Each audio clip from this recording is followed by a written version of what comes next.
పరిణయం chapter 28. అంకిత కోపంగా నాకు ఒకళ్ళున్నారు అనగానే దేనికి, వాచ్మెన్గా పనిచేయడానికా అని వెట్టకారంగా అంటుంది జాను. అంకిత కాదు, సైట్ కొట్టడానికి. కోర్స్ వాడు సైట్ కొట్టినందుకు వాడి గూబ గులాబ్ జామున్ అయిందనుకో అని అంటుంది. జాను నవ్వుతూ అంత దురదృష్టవంతుడు ఎవరు అని అడుగుతుంది. అంకిత నేను చెప్ప అని అంటుంది. జానవి అది అబద్ధం కాబట్టే చెప్పను అంటున్నావు అని ఇంకా ఎక్కువగా ఏడిపిస్తూ ఉంటుంది. అంకిత కోపంతో ఎర్రబడిన కళ్ళతో Aryan group of companies MD Aditya Narayan alias ఆది అంటుంది కోపంగా. ఆర్యన్ చిన్నగా సరియు చెవిలో అత్తయ్య, ఇద్దరక్క చెల్లెళ్ళు మా బ్రదర్స్ని కొట్టడానికే పుట్టారా ఏంటి అని అడుగుతాడు. సరియు నవ్వుతూ ఎవర్రా నీ తమ్ముణ్ణి నా కూతురికి లైటింగ్ కొట్టమంది అని అంటుంది.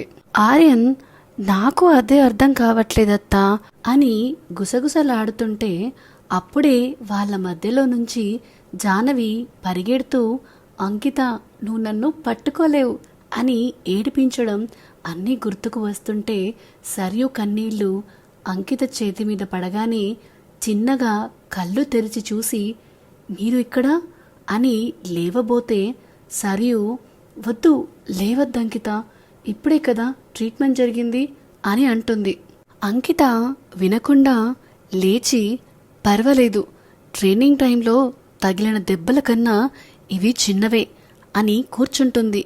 మిగతా వాళ్ళ గురించి ఎలా ఉన్నారు అని అడుగుతుంది. సరియు అందరి గురించి చెబుతుంది.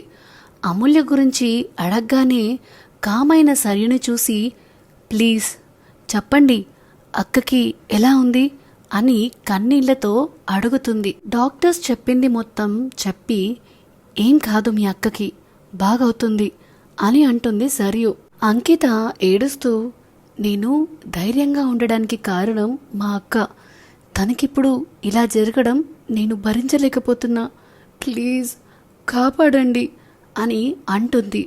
సరియు అంకితని ఓదారుస్తూ మనం వెయిట్ చేయాలి, ఒక 24 hours, ఆ తర్వాతే తన పరిస్థితి తెలుస్తుంది అంటుంది.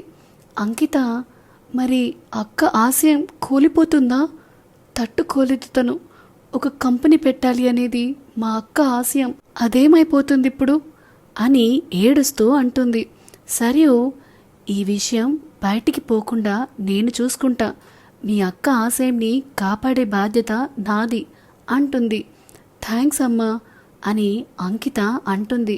సరియు షాక్ అవుతూ ఏమన్నావు తల్లి, ఒకసారి అను అంటుంది. అంకిత అమ్మా అన్నాను, అనకూడదా మిమ్మల్ని, అక్క మాత్రమే అనాలా? మిమ్మల్ని హాస్పిటల్లో జాయిన్ చేసి మాకు పునర్జన్మ ఇచ్చింది మీరే కదా అని అంటుంది. సరియు బాధగా నేను చేయలేదురా, కానీ మీ దగ్గర ఉంది మాత్రం నేనే అంటుంది.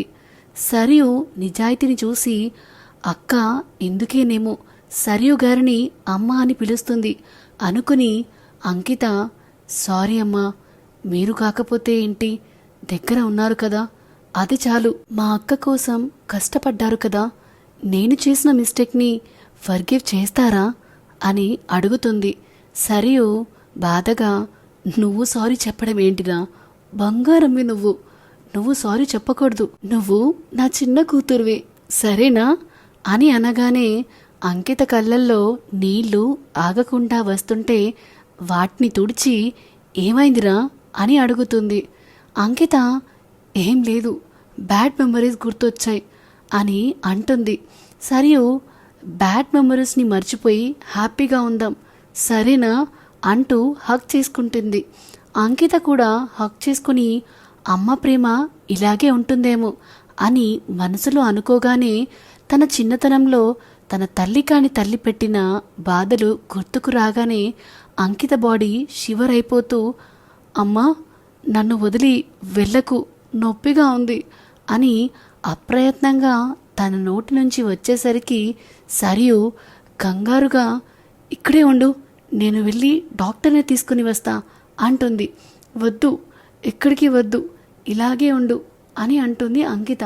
సరియు అంకిత గురించి ఇన్వెస్టిగేషన్ చేసినప్పుడు తన బాల్యం గురించి కూడా తెలుసుకున్న సరియు విలవిలలాడిపోతుంది. అంతగా పెంచిన పేరెంట్స్ ఇబ్బంది పెట్టడంతో తన ఓన్ పేరెంట్స్ కోసం ఇంటి నుంచి పారిపోయి వచ్చిందని తెలుసుకుని తన ప్రేమని అందించాలని ఎంతో తప్పిస్తుంది. సొంత అక్క దగ్గర ఉన్న నిజం చెప్పలేని తన పరిస్థితిని చూసి ఎంతో బాధపడుతుంది. అది అంతా గుర్తుకు రావడంతో అంకిత తలని చిన్నగా నిమురుతూ సరియు, అంకిత ఇటు చూడు, నువ్వెప్పుడు నా కూతురువే, నాకు మౌనిక కూతురు కాదు, తను ఫేక్ అని అంటుంది.